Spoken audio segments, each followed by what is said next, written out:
안녕하세요. 오늘 함께 나눠볼 이야기는 바로 풍수입니다. 보내주신 자료들 보니까 이게 그냥 옛날 얘기가 아니더라고요. 네, 맞아요. 어떤 자료는 되게 역사적으로 접근하고 또 어떤 건 요즘 인테리어 팁처럼 아주 현실적이고요. 그렇죠. 그래서 이 둘을 좀 연결해 보면서 풍수가 오늘날 우리 삶에 진짜 어떤 의미가 있을까? 좀 실질적인 지혜를 찾아보는 게 이번 시간 목표입니다. 좋습니다. 그 자료들에서도 공통적으로 나오는 얘기가 풍수가 단순히 미신이라기보다는요. 네네. 자연하고 우리가 사는 공간 그리고 그 안의 사람이 어떻게 좀 조화롭게 연결될 수 있나 이걸 탐구하는 동양의 오랜 지혜라는 거죠. 조화. 그게 핵심이군요. 네, 핵심은 결국 그러니까 에너지의 흐름을 잘 이해하고 이걸 활용하는 거라고 여러 자료에서 나오더라고요. 기어. 눈에 보이진 않지만 그렇죠. 눈에 안 보이지만 분명히 존재하는 에너지. 예를 들면 집안 공기 흐름이라든지 아니면 빛이 얼마나 들어오는지 이런 게 다 우리 기분이나 생활에 영향을 준다는 그런 관점이죠.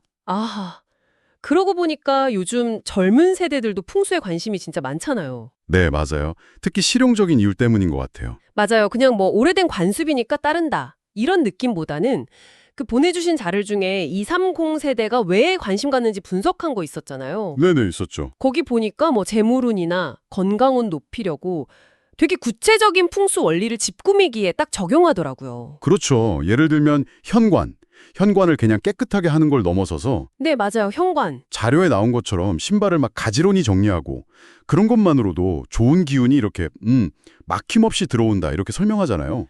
그게 되게 인상 깊었어요. 작은 습관 하나가 기운의 흐름을 바꾼다는 거잖아요. 네, 바로 그 실용적인 접근. 그게 요즘 풍수의 매력 포인트 같아요. 그럼 만약에 풍수를 좀 제대로 알고 싶다, 시작해보고 싶다 하면 뭐부터 해야 할까요? 자료들 보니까. 네. 자료들을 종합해보면 제일 먼저 자기 공간을 읽는 법을 알아야 한다 이렇게 제안하더라고요. 공간을 잃는다. 그게 뭐죠? 예를 들면 우리 집이 어느 방향을 보고 있는지, 남향인지 북향인지, 그리고 햇빛은 주로 어디로 들어오는지, 바람은 또 어떻게 통하는지 이런 기본적인 구조를 파악하는 거죠. 일단 우리 집의 기본 정보부터 파악하는 거군요. 네. 그런 다음에 이것도 자료에 나온 얘기인데 본인이 어떤 운을 가장 중요하게 생각하는지, 예를 들어 건강인지 아니면 관계인지, 성취인지 이걸 좀 명확히 하는 게 좋다고 해요.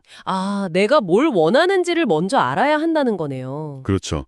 그래야 공간에 어떤 변화를 줄지 그 구체적인 방향을 잡을 수 있으니까요. 그렇군요. 듣고 보니 풍수라는 게 결국엔 내 공간에 그 보이지 않는 에너지 흐름을 내가 좀 의식적으로 관리해서 내가 원하는 방향으로 삶을 좀 더 좋게 만들어가는 그런 일종의 공간 관리술이라고 볼 수도 있겠네요. 오, 정확히 보셨어요. 공간 관리술 좋은 표현인데요. 그냥 물건 어디 둬라 이런 규칙 모음이 아니라요. 네, 맞아요. 그 보내주신 자료 중에 현대 디자인이랑 풍수를 접목한 글도 있었잖아요. 네, 봤어요. 흥미롭더라고요. 거기서는 풍수를 약간 공간 심리학이랑 연결하기도 하더라고요. 공간 심리학이요. 네, 그러니까 우리가 어떤 환경에 이렇게 둘러싸여 있는지가 우리도 모르게 우리의 생각이나 행동에 영향을 준다는 거죠.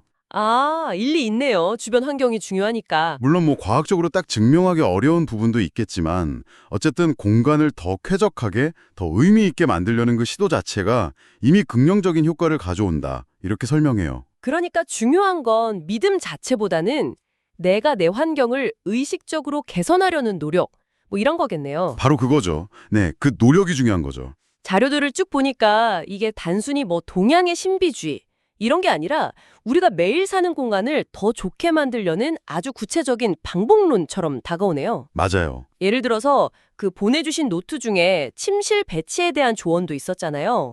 네, 침실 중요하죠. 숙면을 위해서 침대 머리는 꼭 벽에 붙이고 문을 바로 보지 않게 하라. 이런 팁들요. 네, 그런 구체적인 팁들이 있죠. 근데 그런 것들이 그냥 좋다더라가 아니라 심리적인 안정감이랑 실제로 연결될 수 있다. 이런 설명이 되게 흥미로웠어요. 네, 맞아요. 그런 구체적인 팁들이 풍수를 더 좀 매력적으로 만드는 것 같아요. 그리고 그 자료에 언급된 오행 개념도 재밌는 부분인데요. 오행이요. 목, 화, 토, 금수 이거 맞죠? 네, 맞습니다. 목화토금수 이 5가지 기운의 균형을 공간에 맞게 조절하는 거예요. 균형이요? 어떻게 조절하죠? 예를 들면 좀 집중이 필요한 서재에는 목의 기운을 상징하는 뭐 푸른색이나 식물 같은 걸 활용하고요. 아, 나무의 기운. 네. 그리고 좀 휴식이 필요한 침실에는 토의 기운처럼 좀 안정감을 주는 색깔, 뭐 베이지나 브라운 계열 이런 걸 사용하는 거죠. 공간의 목적에 맞게 에너지의 색깔을 입히는 거네요. 그렇죠. 자료들 보면 그런 요소들을 활용해서 공간의 목적에 맞는 에너지를 부여하는 방법들을 제안하고 있었어요. 와, 듣고 보니 정말 흥미로운데요. 공간과 그 안의 에너지가 우리 삶에 미치는 영향, 그리고 그걸 또 내가 의식적으로 조절하려는 노력, 이게 풍수의 핵심이다, 이런 생각이 드네요. 네, 맞아요. 단순히 물건 위치 바꾸는 걸 넘어서서 내 주변 환경이랑 내가 어떻게 좀 조화롭게 상호작용할 거냐, 이런 고민이 담겨 있는 것 같아요. 그렇습니다. 오늘 우리가 같이 살펴본 자료들처럼 풍수는 결국 삶의 질을 높이기 위한 다양한 관점과 방법을 제공하는 거죠. 네, 하나의 도구처럼요. 어쩌면 뭐 딱 떨어지는 정답이 있다기보다는 자신에게 맞는 그 균형점을 찾아가는 과정 그 자체일 수도 있겠네요. 네, 오늘 이야기 나눠보니 풍수가 훨씬 가깝게 느껴지네요. 자, 그럼 이제 여러분의 공간을 한번 둘러보세요. 여러분의 현관을 통해 들어오는 에너지는 어떤 느낌인가요?